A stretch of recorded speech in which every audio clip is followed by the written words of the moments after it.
It's very interesting from an investor standpoint because you really have played on almost all different sides of things. I guess what would be interesting is what are some of the lessons that you've learned as you've kind of gone through that? Maybe ideas that seem to make sense earlier in your career that didn't make as much sense later in your career? What are some of the key learnings you've had? I think, I actually established my first company, you could say roughly when I was in my mid-30s, just before I became the CEO of this telecom company.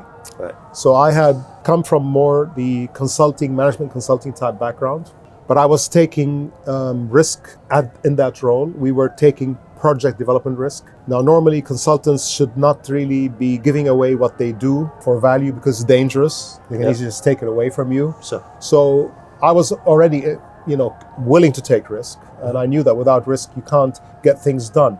I wasn't really motivated in the risk taking in terms of personal benefit or trying to earn more money for myself, because how much more can you earn? You may earn more by just being a CEO of a company, for example, instead of running your own consulting business, right? Yeah. And then I ended up having to be the CEO of my client's company, so that put me in that. So I think obviously it's difficult to give like general advice or something from my experience to like a broad, let me say, category of people. But I would say if you're working in a large company in any position, whether you are the top person or second or whatever, at any tier level that you're in, you need to give something to get what you believe done.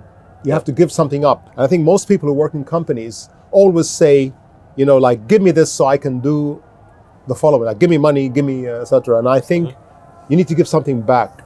And I think that was kind of like, let me say, my formula.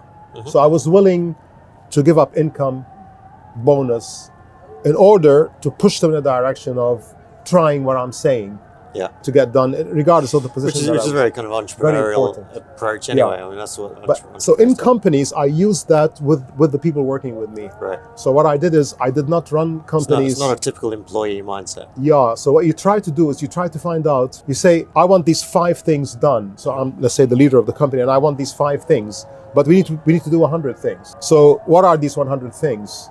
So one of the things I did when I came back to the company, for example, I was gathering them in groups of 20, and each one had 5 minutes, one-way conversation. They talk, we listen. And they can say anything. They can say, we shouldn't do this. That's good. Let's stop that. That's very good. Stopping something that's not working, if we can't do what should be working, is a good enough first step. Other people came up with ideas. From that, we had a list. I probably spoke to around a number in the range of 600, I guess, maybe. We're targeting about 1,000, but we went up just over 600. From that, we had a list of 100 projects, 5 of which really were the ones that I wanted to drive. All the others were good ideas from the others. And then we had a project management team saying, okay, so you guys manage these activities. So we turned into an execution workforce. The execution workforce is managed by projects, not hierarchical. So everything is a matrix. Doesn't matter who your direct boss is. Ultimately, we all work for the same company. I'm the employee number 1. I'm also an employee. If I don't do my job, I should be fired. So it turns into execution. So let's just pick on that for a moment, because one of the things